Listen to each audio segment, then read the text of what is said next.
Senhor Luiz Inácio Lula da Silva, um bom dia. Eu preciso fazer algumas perguntas, algumas até óbvias, mas são para registro. O senhor tem alguma relação de parentesco ou amizade íntima com o senhor Carlos Arthur Nussmann? Não. Com o senhor Sérgio Cabral, que acabou de falar com o senhor? Não. E Leonardo Griner? Nem conheço. Perfeito. Eu faço essas perguntas porque antes do seu depoimento, não só do seu, de todas as testemunhas que vêm a juízo, elas têm que ser advertidas de que esse depoimento ele tem uma marca, que é o compromisso de não mentir em juízo. Aqui o senhor está sendo ouvido como testemunha de defesa, de acusação, mas não faz diferença. O papel da testemunha é ajudar a esclarecer os fatos, portanto, ajudar ao trabalho que o juízo vai realizar ao final do processo. Então, nessa condição, o senhor tem o compromisso, a obrigação, inclusive, de dizer a verdade, mencionar aquilo que sabe. Obviamente, a ressalva tem que ser feita. Eu sei que o senhor sabe de tudo isso, mas eu preciso fazer o registro, tá? Se for alguma pergunta, alguma situação que possa eventualmente lhe causar um prejuízo pessoal à sua defesa, lhe causar uma autoincriminação, uma incriminação, o senhor pode se recusar. Isso deve ser esclarecido ao juízo que delibera no momento. O senhor tem livre acesso aos seus advogados que estão, acredito que estão aí ao seu lado. O senhor tem livre acesso e os seus advogados sabem que tem também essa possibilidade de interferir e prestar, enfim, dar assistência que o senhor tem direito. Então, eu preciso fazer essa advertência que não é específica para o senhor, repito, é genérica para todos os testemunhos. Uma situação em especial agora, no caso do senhor, é preciso deixar bem claro, o senhor deve ter percebido que a imprensa está aqui, enfim, há um interesse em acompanhar o seu depoimento, acompanhar o que o senhor tem a dizer, e eu devo deixar registrado que esse momento é exclusivamente para que o senhor responda às perguntas da defesa ou das defesas, eventualmente do Ministério Público, com relação a esta ação penal. É para isso que o senhor está aqui. Então, se por parte de qualquer advogado, enfim, qualquer presente aqui, houver qualquer outro tipo de manifestação, eu vou intervir. Sempre que eu assim fizer, se eu intervier no seu depoimento, eu peço que o senhor faça silêncio e aguarde a deliberação, porque eventualmente eu posso indeferir uma pergunta e o senhor não deverá dessa forma responder. Está claro isso para o senhor? Bredas, o meu compromisso aqui é com a verdade, porque eu não acredito que hoje no Brasil tem um brasileiro que anda em busca da verdade mais do que eu. Eu estou cansado de mentiras e quero a verdade.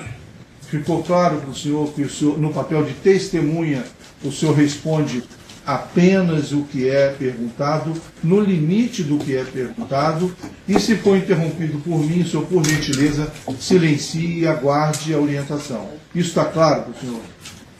Está claro, mas aqui não é o depoimento de sim ou não. Não, eu não disse isso. Mas, por exemplo, nós não vamos fazer aqui digressões políticas sobre o passado. Essa é a preocupação.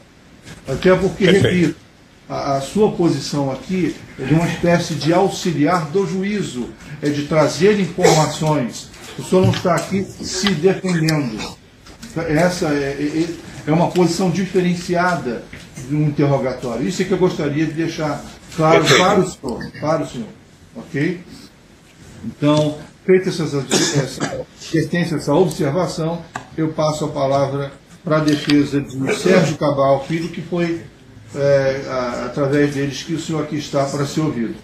Licença, eu vou só pedir a defesa do doutor Nélio, enquanto eu estiver entendendo, depois a gente fala de novo. À vontade. Se ele puder. Se puder sentar aqui comigo, Excelência, porque eventualmente auxilia numa... O senhor Cabral, por favor, pode sentar. Por favor, vou posicioná-los aqui. Fique à vontade, doutor. Obrigado, Excelência. Senhor presidente, bom dia. Meu nome é Rodrigo Roca. Eu represento aqui o governador Sérgio Cabral, que está ao meu lado. Eu gostaria de, antes de qualquer coisa, agradecer a disposição do senhor em atender o chamado da Justiça e prestar as suas declarações, que nós consideramos muito importantes, não só pelo que o senhor representa para o país, independentemente de agremiações políticas ou de movimentos partidários, mas de tudo que o senhor representou e representa para o país. E foi nessa condição e por essa razão que nós fizemos questão do depoimento do senhor aqui a respeito dos fatos que nós temos notícia, o senhor participou e conhece bem. Então eu queria agradecer a disposição. Em seguida, eu gostaria de situar a respeito da acusação, da imputação que está sendo feita, e há um parágrafo da denúncia que me parece bastante esclarecedor sobre isso.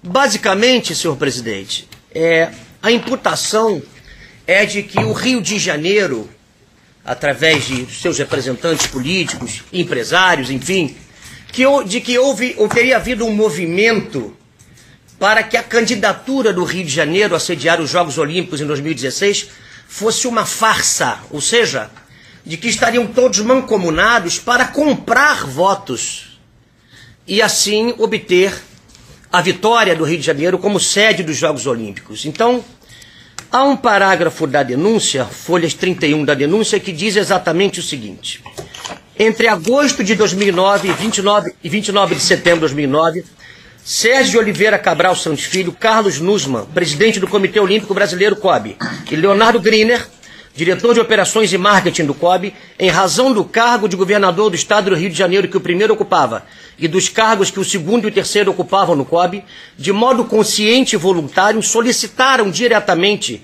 a Arthur Soares e aceitaram promessa de vantagem devida para outrem, consistente no pagamento de ao menos 2 milhões de dólares americanos para Lamine Diak, por intermédio de seu filho Papa Massata Diak, no intuito de garantir votos para o Rio de Janeiro na eleição da cidade-sede dos Jogos Olímpicos de 2016. Senhor presidente, o senhor conhece o senhor Arthur Soares? Não. Nunca ouviu falar? O senhor não sabe alguma... Nunca ouvi falar. Certo. Nunca ouvi então falar. Vamos voltar um pouco. Eu sei, até como cidadão, eu assisti quando o senhor, em agosto de 2007, visitou, promoveu os Jogos Olímpicos e Paralímpicos, e parece que foi a primeira vez em que isso aconteceu no país, a união desses dois eventos, e do envolvimento do senhor, dos Jogos Pan-Americanos, em agosto de 2007, eu vi o envolvimento intenso do senhor nesse movimento. Eu lembro, como cidadão, que o senhor visitou a Vila do Pan e chegou aí à abertura dos Jogos Pan-Americanos. O senhor tem algo a nos informar sobre isso? O senhor se recorda desse momento? Recordo que participei dos Jogos Pan-Americanos, recordo que fui na abertura dos Jogos Paralímpicos, recordo até que marquei um pênalti, um gol de pênalti, um goleiro, Sérgio Cabral, lá no Maracanã, quando fomos começar as obras de recuperação do Maracanã. E o evento foi um evento possivelmente o mais importante Jogos Pan-Americanos já realizado no continente latino-americano. Reconhecido por todo mundo e que desmascarou aqueles que diziam que o Brasil tinha muita violência e que o Brasil não tinha condições de fazer um jogo dessa magnitude. E os Jogos, obviamente, foi a porta de entrada para que o Brasil ficasse fácil para conquistar os Jogos Olímpicos. Então foi exatamente essa notícia que eu tive, que foi a partir do sucesso desses eventos que o governo federal se aliou ao governo estadual e municipal para lançar a candidatura do Rio de Janeiro com relação à sede dos Jogos Olímpicos de 2016. Foi verdade isso? Foi a partir desse momento? Pergunta, doutor. Foi a partir do êxito desses eventos. Veja, A partir desse momento, eu acho que o Brasil ganhou respeitabilidade ao nível internacional em se tratando de país capaz de realizar um evento internacional e país capaz de dar segurança aos atletas profissionais e à imprensa que fosse participar do evento. Em junho de 2008, o Rio passou a segunda fase da candidatura junto com Chicago, Madrid e Tóquio. Procede que o senhor, nas suas viagens, o senhor falava com os chefes de Estado pedindo apoio ao Brasil com o argumento de que seria a primeira Olimpíada na América do Sul? Isso aconteceu? O senhor fez esse movimento? Procede. Não apenas eu, enquanto presidente, mas o Itamaraty, enquanto representação externa do governo federal, tinha o compromisso dado por mim para que em todos os países que tivesse contato com o ministro das Relações Exteriores, com presidentes, com primeiros-ministros, defendesse o Brasil, porque o Brasil já era grande demais e já estava capacitado a fazer umas Olimpíadas. Entendi. O senhor determinou que houvesse um representante do Itamaraty em todas as reuniões da campanha da Rio 2016 e que nessas viagens desses representantes o senhor recebia reportes a respeito dos países em que teriam voto no Comitê Olímpico. O senhor se recorda disso, do acompanhamento? Quando o Brasil foi classificado como presidente da República, o governo brasileiro tinha o compromisso de defender o Rio de Janeiro. Afinal de contas, o Rio já tinha perdido 3 tentativas. Ou seja, e nós resolvemos que o Brasil era a 6ª economia do mundo, o Brasil já estava disputando com a Inglaterra para ser a 6ª economia do mundo, o Brasil era o país que tinha o melhor protagonismo internacional.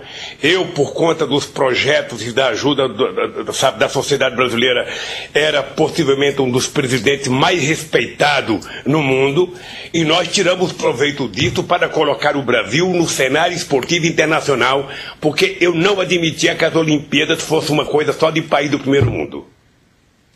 Entendo. E conquistamos. É verdade. O senhor esteve em diversos países da Europa, Ásia, América Latina, falando sobre a campanha da Rio 2016.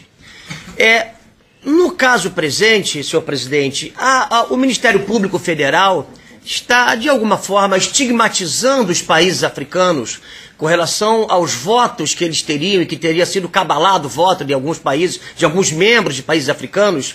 O senhor tem notícia disso? Ouviu falar sobre alguma coisa sobre isso? O que o senhor tem a dizer a esse respeito? Não tenho notícia disso, mas é importante ressalvar, até para orientar o próprio Ministério Público, que quando nós fomos disputar as Olimpíadas, nós tínhamos consciência de algumas coisas. Primeiro, nós tínhamos possibilidade de quebrar a hegemonia do primeiro mundo, porque nós tínhamos uma relação extraordinária com a África. É importante lembrar que em 500 anos de história do Brasil, eu fui o presidente que mais visitei a África, que mais abri embaixada na África.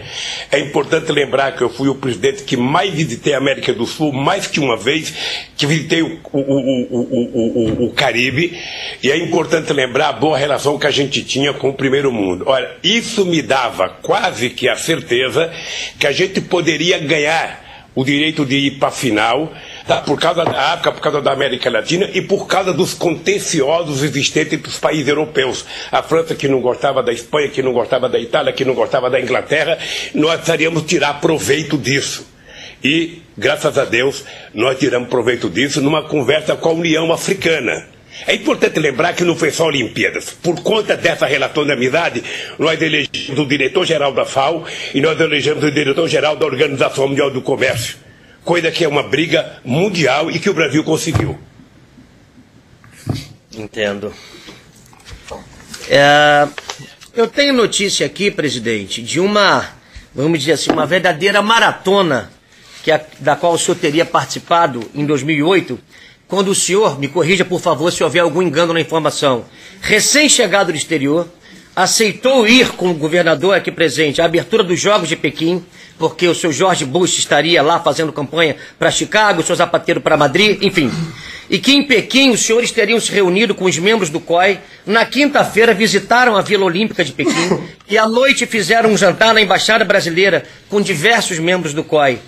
O governador diz ainda que na sexta-feira o chefe de Estado chinês abriu a agenda para receber o senhor, o próprio governador, o senhor Nussmann, o ministro Orlando Silva, para ouvi-los sobre a campanha, em verdadeiro espírito de maratona, por isso eu tirei essa expressão, na sexta-feira à noite, após a abertura dos Jogos, os senhores teriam voltado ao Brasil, sendo que tudo isso se passou em 2008, quando em verdade a decisão só seria tomada em 2009. Isso aconteceu? Foi exatamente assim?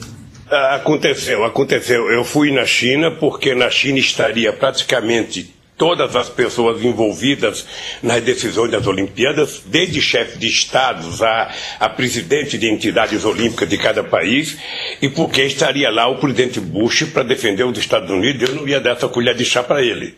Eu não tenho complexo de vira-lata e eu não acho que a gente perde porque o americano está lá. Eu fui lá para disputar e fui lá para mostrar que o Brasil tinha mais cacife do que eles para poder representar os Jogos Olímpicos. E foi muito extraordinário o tratamento que os chineses deram a nós. Eu sou muito grato ao presidente Hu Jintao, sabe,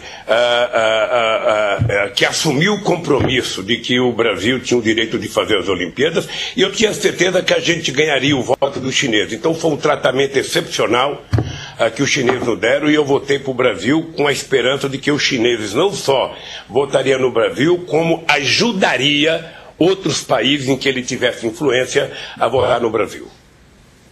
O senhor se recorda de o Japão não ter sequer enviado o primeiro-ministro ou representante da família imperial, porque naquele momento passava por uma grave crise? O senhor se recorda desse episódio? Na China? Sim. Não, em Copenhague. Não lembro. Quando já estava em Copenhague. Se eles chegaram a mandar... Não. Veja, eu não lembro. O que eu lembro é que eu fui para um jantar com a rainha da Dinamarca, em que estava presente a Michelle Obama, porque Obama chegou no dia, mas ela chegou uma semana antes. E como ela era mais simpática do que ele, eu resolvi ir também para poder mostrar minha simpatia e ganhar o voto. Então eu almocei com a rainha da Dinamarca, com um japonês que estava lá, que eu acho que era o primeiro-ministro, um representante do primeiro-ministro, com o ministro José Zapatero da Espanha e com a Michelle Bachelet. A Michelle Obama. Michelle Obama. E a Oprah A senhora Oprah estava lá? Oprah Winfrey? O senhor se recorda disso? A Oprah Winfrey. Não se recorda? Não se recordar? Artista americana. Apresentadora americana famosa. Não lembro. Eu quando é mulher assim, eu não olho. Eu só olhava para os homens porque eu queria ganhar voto. Mas eu sei que estava lá, Estados Unidos, Espanha e Japão no jantar com a rainha da Dinamarca. Certo. Perfeito. Já em Copenhague, presidente, o governador diz que além de todas essas outras viagens, o senhor estavam também o rei Juan Carlos e o primeiro-ministro Zapatero, diz que o senhor, o governador, e mais o senhor Eduardo Paes, o senhor Nussmann, o ministro Orlando Silva e o senhor João Avelange chegaram 48 horas antes para receber os membros do COI, para continuar essa campanha. O senhor se recorda disso? Em outubro de 2009, o senhor se recorda desse momento? Eu lembro que nós chegamos antes porque havia informação que o Zapatero já estava lá defendendo Madrid, havia informação de que a Michelle Obama já estava lá, sabe, derramando simpatia por tudo quanto é Copenhague da vida, e eu falei, não, vou ter que chegar lá porque nós precisamos conversar, tem que mostrar simpatia brasileira. Eu cheguei 2 dias antes e na véspera da decisão nós tivemos uma reunião com vários delegados, inclusive tem uma história com o italiano que é fantástica, porque eu convidei o cara para conversar, a Itália tinha 5 delegados, eu tinha conversado com o presidente Berlusconi e ele tinha dito que era possível que a Itália voltasse no Brasil, e eu convidei o delegado para ir lá, o chefe da delegação. Ele chegou lá, nem perguntou o que eu queria, começou a falar mal do Brasil. Porque o Brasil tem muito favelado, porque o Brasil tem muita violência, porque o Brasil tem muita criança de rua, porque o Brasil tem... Depois de meia hora que ele falou, deu um murro na mesa e falei, escuta aqui, ó, deixa eu falar uma coisa pro senhor. Se tem uma delegação nesse encontro que tem obrigação moral de votar no Brasil, é italiana. Porque se vocês não estão disputando, no Brasil, entre italianos e descendentes, tem 30 milhões. Então vote no Brasil para garantir que os italianos do Brasil possam participar das Olimpíadas. Bem, não sei se ele votou. O dado concreto é que quando terminou a votação, que anunciou que era o Brasil, ele foi o primeiro a correr para me abraçar. Eu não perguntei se votou, não, mas foi um fato inusitado. E você sabe que eu tinha convicção que o Brasil ia ganhar as Olimpíadas por conta, sabe, que o Brasil é um país que não tem contencioso. As pessoas precisam saber, se o Brasil tiver dirigente com grandeza política, o Brasil não tem contencioso no mundo. E por isso o Brasil tem chance de conquistar coisas que outros países não têm. É só o Brasil não se apequenar. E nós fomos grandes e ganhamos. Ganhamos mesmo, senhor presidente. Presidente Obama, em que momento ele apareceu? O Obama apareceu, mas em um minuto que ele apareceu, ele ficou mais tempo na televisão do que eu fiquei 2 dias lá, porra. Eu falei, bom, quando o Obama, o avião dele ficou rodando na pista uns 40 minutos, eu cheguei lá, não me deram nem 30 segundos na televisão, porra, o Obama deram 1 hora só de aeroporto. E quando o Obama chegou, ele foi falar, fez um discurso bem fraquinho, ou seja, um discurso, sabe, que não empolgou ninguém. E eu vou dizer uma coisa, doutor, a apresentação do Brasil foi simplesmente maravilhosa. Hoje é fácil falar mal. É importante que as pessoas peguem as imagens da divulgação do dia que o Brasil conquistou, para ver quantos milhões de brasileiros choraram de emoção, porque o Brasil tinha conquistado pela primeira vez a realização das Olimpíadas, que até então, fora o México, só tinha sido feito em países ricos. E Jogos Olímpicos não é para país rico. É para atletas profissionais, é para o povo. Eu sonho que um dia vai ter feito na África uma Olimpíada. Então foi muito excepcional e eu sinceramente acho que foi um momento muito. Eu vou lhe contar uma coisa, doutor. Eu era casado com a Marisa há mais de 35 anos. Eu nunca tinha visto a minha mulher chorar. E no dia que foi anunciado o Brasil, a minha mulher chorou. Eu liguei para ela, ela estava chorando no telefone, porque foi uma comoção, até mostrada pela Globo. A Globo poderia fazer, hoje, já que eu estou prestando depoimento aqui, mostrar o que foi a conquista do Brasil nas Olimpíadas. Presidente, o senhor se preparava para esses encontros de campanha? O senhor fazia algum tipo de treinamento? Havia alguma conversa antes, preparatória, para esses encontros, não? Não, eu tinha um ensaio. O Itamaraty tinha um assessor de imprensa, sabe? Eu fiz muitas entrevistas a nível internacional. Eu acho que eu fui o cidadão que mais falou de esporte durante esse período. Eu dei entrevista em vários países. Entrevistas sobre as Olimpíadas, sobre o Brasil, sobre a grandeza do Brasil, para desmontar a canalice que os adversários faziam com o Brasil. Que o Brasil tinha muita violência, tinha muito assassinato, tinha muita criança de rua, tinha muito favelado, tinha muita fome, ou seja, tem tudo isso. Mas tem o direito de fazer as Olimpíadas.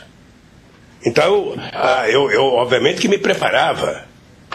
Sabe? Eu lembro que uma vez, que o Tony Blair esteve no Brasil, Tony Blair não, Gordon Brown, e tinha a crise estourada, a crise de 2007 e 2008, e eu falei para o Tony Blair, eu quero que você diga ao teu povo na Europa que essa crise econômica não é por conta, não é uma crise de negro, de índio, de favelado, de criança abandonada. Essa é uma crise feita, sabe, por gente loira de olhos azuis. Tá? É uma crise feita pelos ricos, não é pelos pobres. Aí eu lembro que quando eu fui em vários países, as pessoas falavam, o senhor não gosta de olhos verdes, não gosta de olhos azuis, não gosta de olhos... Eu falei, não gosto. O que eu não quero é que culpe os negros no meu país. Senhor Luiz Inácio, por gentileza, o advogado precisa seguir com as perguntas. Excelência, eu entendo, porque é inseparável da narrativa do fato. Essas considerações são importantes, assim como aconteceu. Eu entendo, mas é só. Estou deixando fluir. Entendo. Eu agradeço por isso. Mas é preciso Obrigado, focar no. Vamos focar sim. Presidente, é verdade que o senhor ficou no quarto de hotel, acompanhado do senhor Eduardo Paes, acompanhado, enfim, de outras pessoas, recebendo durante o dia inteiro membros do COI a respeito da campanha, falando com as pessoas, estava com o governador também, o senhor se recorda disso? Não era quarto de hotel, se alugou uma sala num hotel em que eu recebia delegações na véspera do encontro. Aliás, eu estava num quarto de hotel que quando eu tomava banho a água saía para fora. eu ia empurrá-lo. Eu passava o tempo com o pé puxando a água para poder evitar que invadisse o quarto do hotel.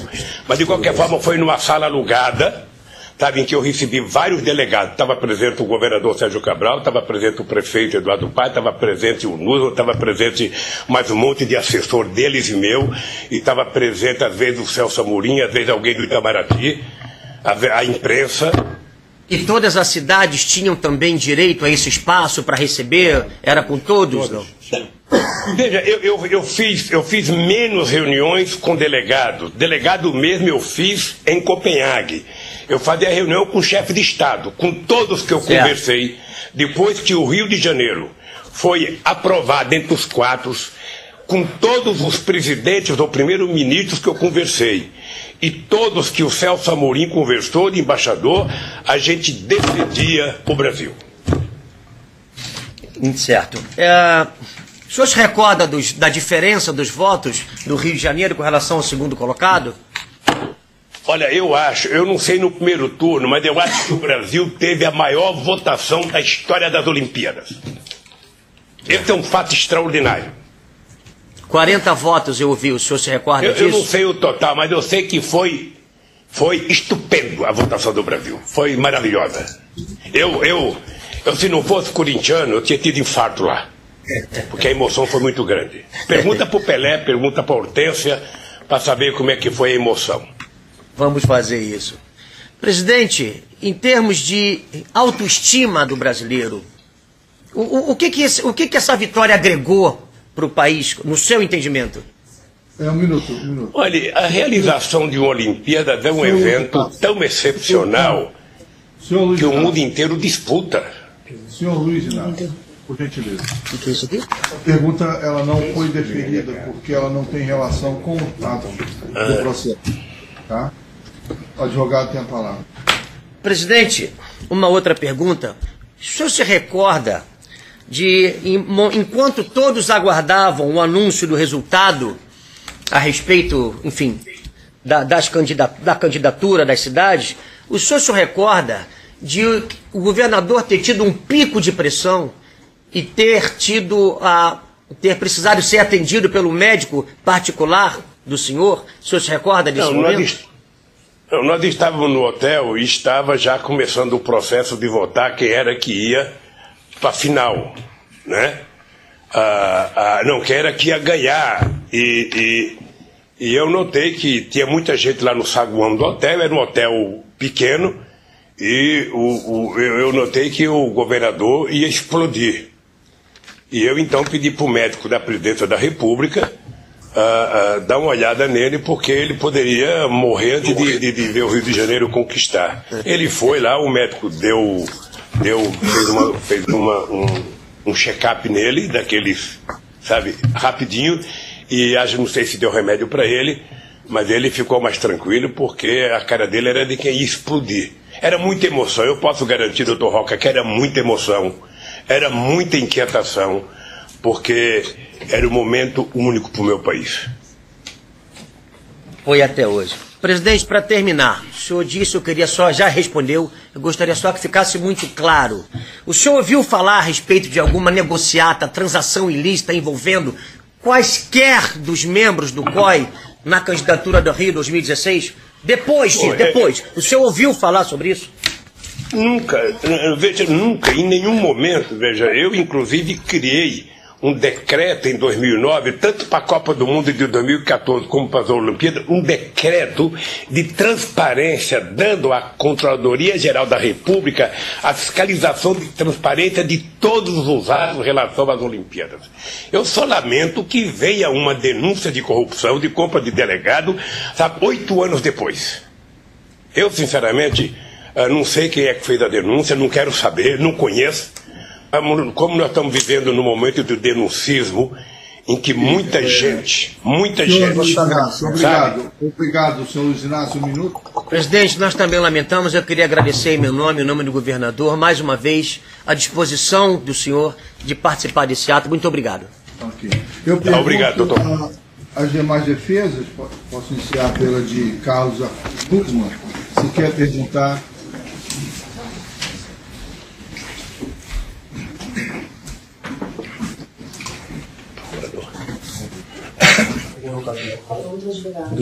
Defesa do Nussmann. A defesa de Carlos Arthur Nussmann para perguntas. Não, presidente Lula, a primeira indagação que a defesa de Carlos Arthur Nussmann faz a Vossa Excelência é no sentido de saber qual tenha sido a postura dele, Nussmann, nesse empenho de toda a nação brasileira em prol da conquista pela realização dos Jogos Olímpicos em nosso país e, sobretudo, na cidade do Rio de Janeiro. Olha, pelos momentos em que o Nussmann participou da atividade em que eu estava presente, a atitude dele foi uma atitude de muito compromisso com as Olimpíadas, sabe? E de muito compromisso com o Brasil. Eu não vi nenhuma atitude dele que pudesse desabonar nem o Brasil nem as Olimpíadas.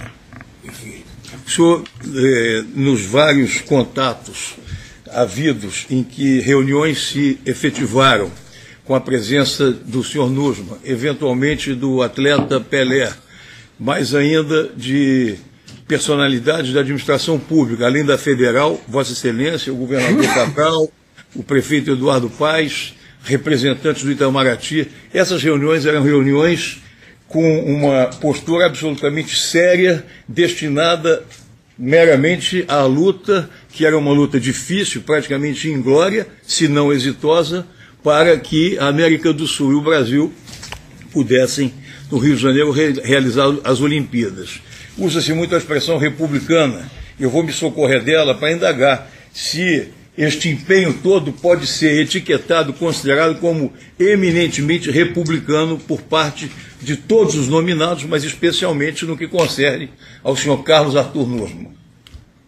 Olha, todos eles que eu participei, muito republicano, muita gente muito aberto. Muita transparência naquilo que eu participei. Perfeito. Com relação ao lado de todo esse engajamento, o lado do ideal, o lado da emoção, poder-se-ia dizer que o senhor Nussmann seria um personagem voltado a um sonho permanente na sua existência, pela sua convivência, de efetivamente viabilizar que o Brasil fizesse, evidente que com o empenho de Vossa Excelência e das demais autoridades do setor público, empresários, integrantes do comitê de organização, qual a sua visão como presidente do país e depois, não mais como presidente, mas já como cidadão, esse empenho foi coroado a partir de uma postura que, no que concerne ao seu conhecimento, o senhor não divisou nenhum desvio de comportamento por parte de Nussmann, a indagação específica em relação a ele. Não divisei nenhum. Perfeito. O senhor já conhecia Nussmann antes desse episódio? A conhecia porque eu fui o presidente que mais prestigiei o esporte olímpico e o paraolímpico nesse país. É importante lembrar que foi no meu governo que nós criamos, inclusive, bolsas para ajudar esportistas pobres que não tinham condições e que não tinham patrocínio, porque patrocínio no Brasil é só quando a pessoa fica famosa. Quando a pessoa é pobre, ninguém dá nem um tostão. E nós criamos bolsa por instituições públicas para financiar esses atletas. E toda vez que o Brasil ia disputar alguma coisa no exterior, ou vôlei, ou basquete, ou Olimpíada, o Brasil ia no Palácio do Planalto e era categórico o Nussmann fazer discurso dizendo que o presidente Lula é o presidente que mais investiu no esporte brasileiro. Então eu nunca vi nada que o desabonasse. Foi um comportamento republicano e muito aberto e muito transparente, sempre com muita gente. Perfeito. O senhor pôde perceber, por exemplo, que ele transitando o mundo afora, em múltiplas viagens internacionais, evidentemente que não todas com a presença de Vossa Excelência, mas naquelas em que houve uma coparticipação, se ele desfrutava de uma respeitabilidade considerável no meio olímpico, no meio dos integrantes do COI, ou mesmo de países estrangeiros que tinham a função de votar para a deliberação quanto à realização das Olimpíadas no nosso país. A pergunta se atém muito ao conceito dele como homem do esporte, voleibol, confederação destinada à organização dos Jogos adiante, o empenho em si, a apresentação do projeto que Vossa Excelência enalteceu e até sugeriu que isso tivesse alguma divulgação, porque realmente o que a defesa pretende mostrar é que, ao contrário do que se apregoa e articula a denúncia, não foi uma farsa, não foi um engodo, não foi um enliço, não foi uma trapaça. Foi um ato meritório do qual a nação haverá de se orgulhar a partir da história que se escreveu nesse evento, na luta e, sobretudo, também na realização. Olha, eu não sei qual é o critério adotado por alguém que diz que foi trapaça. Esse cidadão não deve conhecer nada. Deve conhecer nada, porque nos eventos que eu participei, seja com o presidente da República, ou seja com a participação de gente da direção das Olimpíadas ou dos comitês nacional e nacional, foi de muita seriedade e o Nusmo era tido como uma pessoa muito respeitada. É o testemunho de quem era presidente da República no momento da realização da competição. Perfeito. Eu vou fazer uma indagação que tem a ver com outro depoente que falará à tarde, que é o senhor Pelé, Edson Arantes do Nascimento. A minha indagação é se foi também objeto de sua observação o empenho pessoal de Pelé e se alguma vez, nesses múltiplos acontecimentos, se houve uma presença do Pelé com o presidente da República, Lula, nos contatos com dirigentes ou chefes de Estado, enfim, o que se pode lembrar de relevante no que concerne a essa postura, não só do Pelé, eu estou usando o Pelé como figura exponencial, mas Vossa Excelência há pouco falou em Hortência e eventualmente outras figuras marcantes na história do desporto brasileiro. Olha, tinha muita gente trabalhando para que o Brasil fosse a sede das Olimpíadas, muita gente. Desde governadores de estados que achavam que o seu estado iria receber delegações para treinamento, até vários esportistas. Eu lembro de uma esportista que falou na abertura da sessão que decidiu que ela fez muita gente chorar, ela chorou, eu estava na mesa, eu chorei, aqui eu não lembro o nome, mas eu posso afirmar que poucas vezes eu vi o país unido em torno de uma causa como eu vi em torno das Olimpíadas. E aquele momento em que aquele gringo fala Rio de Janeiro foi um momento excepcional na minha vida. Foi um momento excepcional na minha vida. Quem viveu aquilo, viveu. Quem não viveu, sabe, não vai viver mais. Perfeito. Eu acho que alguém que fala...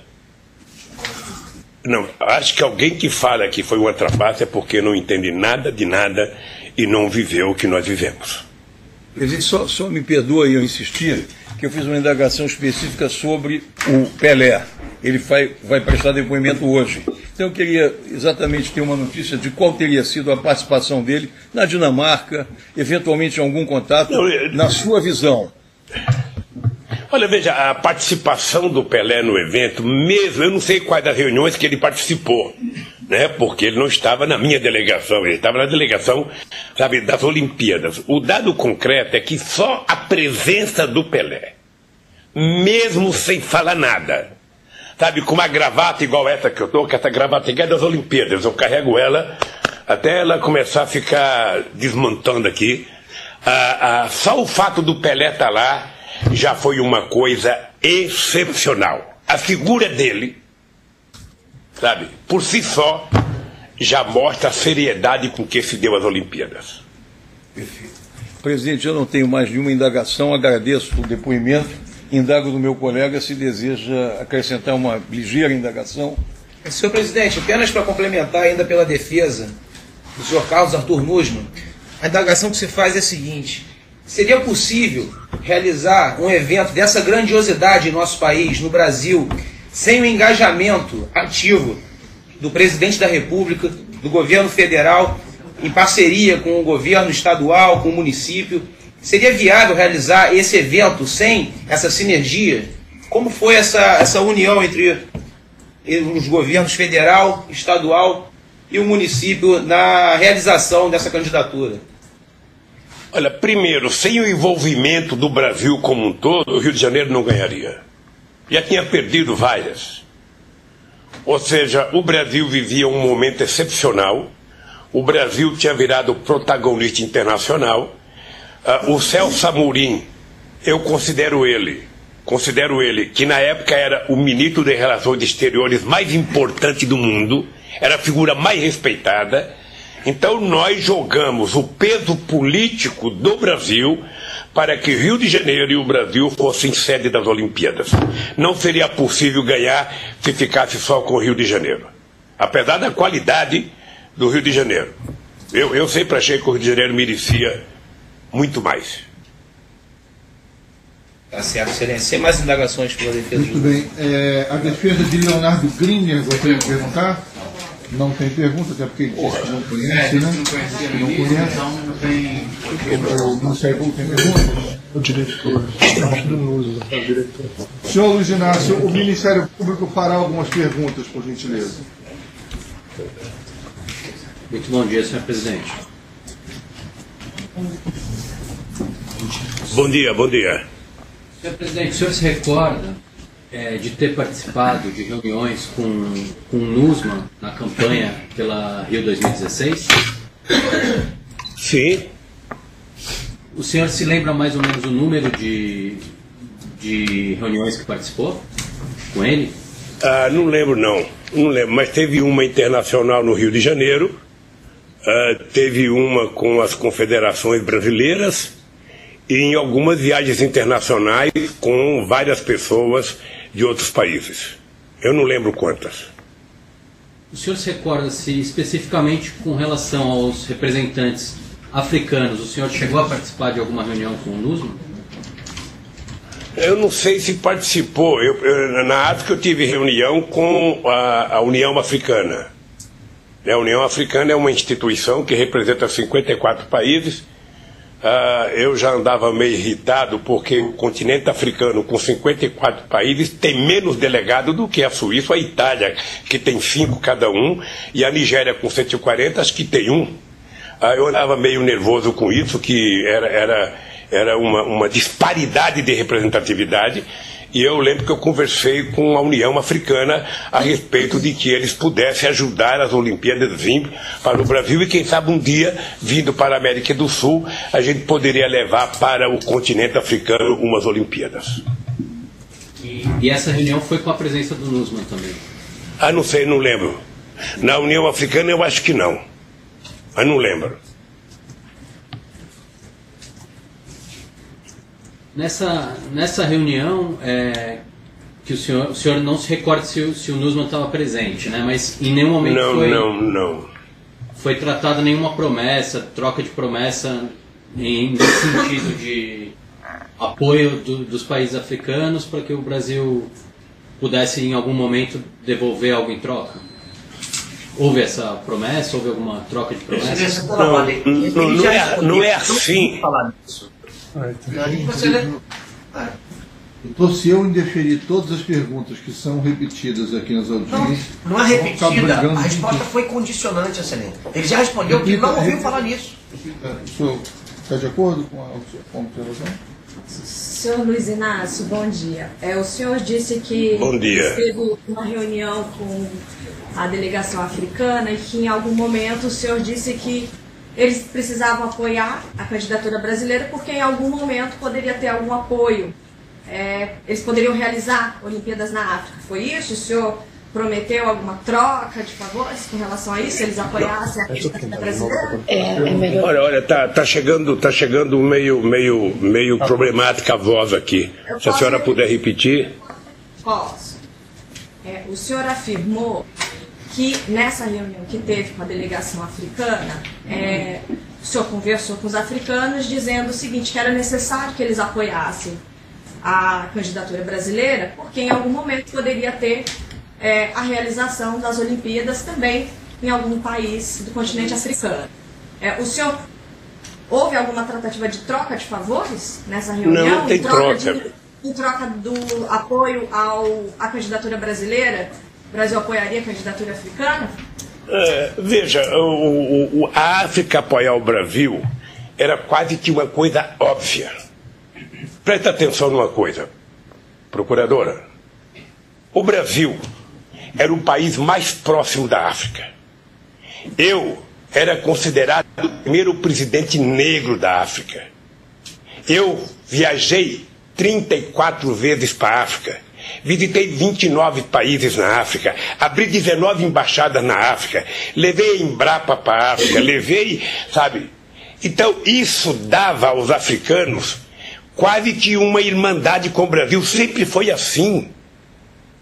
Acabei de falar, o Brasil não tem contencioso, então eu brigava para que os continentes pobres tivessem direito de sediar Olimpíadas. Porque se a gente não brigar, se os países do terceiro mundo não se unificar para ser, a África nunca vai ser, porque a África tem guerra, porque a África tem muito negro, porque a África tem muito pobre. E eu acho que teria que ter no Brasil, deveria ter na África, poderia... A mesma briga que eu fiz para as Olimpíadas, eu fiz para o Conselho de Segurança da ONU. Por que a África não pode ter um representante do Conselho de Segurança? Então, eu trabalhei e vou trabalhar. Se a África um dia concorrer... A África não, porque tem que ser um país, não pode ser um continente. Pode ficar certo, se eu tiver veinho de bengala, eu vou... Aonde eu estiver em frente, eu vou pedir um votozinho para a África, ser sede das Olimpíadas. Senhor Luiz Inácio, o Ministério Público já encerrou com as perguntas. Eu quero fazer uma pergunta para o senhor. Uma testemunha, em algum momento nesse processo, fez referência a que a campanha Rio 2016 serviria para o senhor Sérgio Cabral como um trampolim, como um estímulo à sua campanha à presidência da República. Isso teria, portanto, esse seria o interesse subjacente, né, do envolvimento do senhor Sérgio Cabral nessa campanha. O senhor tem informações sobre isso? Doutor, eu posso saber quem foi a testemunha? É aquele que eu ouvi do... Lamezon? Malezon. Eric Malezon, isso. Quem? Eric Walter Malezon. Eu nunca nem ouvi falar. Vou procurar no dicionário ver se existe essa pessoa. Está certo, o senhor não sabe. Perfeito. Uma outra coisa. Chegou aos seus ouvidos, chegou o reporte para o senhor, então presidente, que o Itamaraty teria recebido sugestão de membros do COI para que as autoridades brasileiras patrocinassem viagens ao Brasil, Foz do Iguaçu em especial, sobretudo enfim, a comunidade russa, ao colegiado, a delegação russa, teria algum tipo de sugestão para ganhar mais votos, o Brasil poderia ou deveria patrocinar viagens a membros do COI e seus familiares aqui no Brasil. Isso chegou aos seus ouvidos através de Itamaraty? Não chegou, e acho que o Itamaraty não fez isso. Não, isso foi tema de uma reportagem há alguns anos, num jornal brasileiro. Eu estou só perguntando para saber se tem algum... Sabe que eu não acredito muito na imprensa brasileira, então para mim, eu sair na imprensa nem sempre é verdade. Eu não acredito que o Itamaraty tenha pago passagem para alguém para Venezuela, para Bolívia, quanto mais para a Rússia. Então, se tratava de uma sugestão, de um plano para angariar votos junto ao povo. Não acredito nisso. O senhor não tem conhecimento? Não acredito. Não acredito. Quem falou isso mentiu. Tá certo. Senhor Luiz Inácio, eu quero agradecer. Muito obrigado, inclusive pela postura sua, como suportou aqui diante do nosso depoimento. Enfim, o senhor vive, é uma figura importante no nosso país, é relevante a sua história para todos nós. Para mim, inclusive, que aos 18, 17 anos estava aqui no comício, na Presidente Vargas, com 1 milhão de pessoas, vivíamos um momento diferente no país, e eu estava lá, usando o boné... Pode voltar agora. Usando o boné e estava usando a camiseta com seu nome. Então, enfim... Quando eu fizer um comício agora, eu vou chamar o senhor para participar. Muito obrigado pela postura e pelo depoimento. Está encerrado. Obrigado, doutor Bernardo. Obrigado. Obrigado.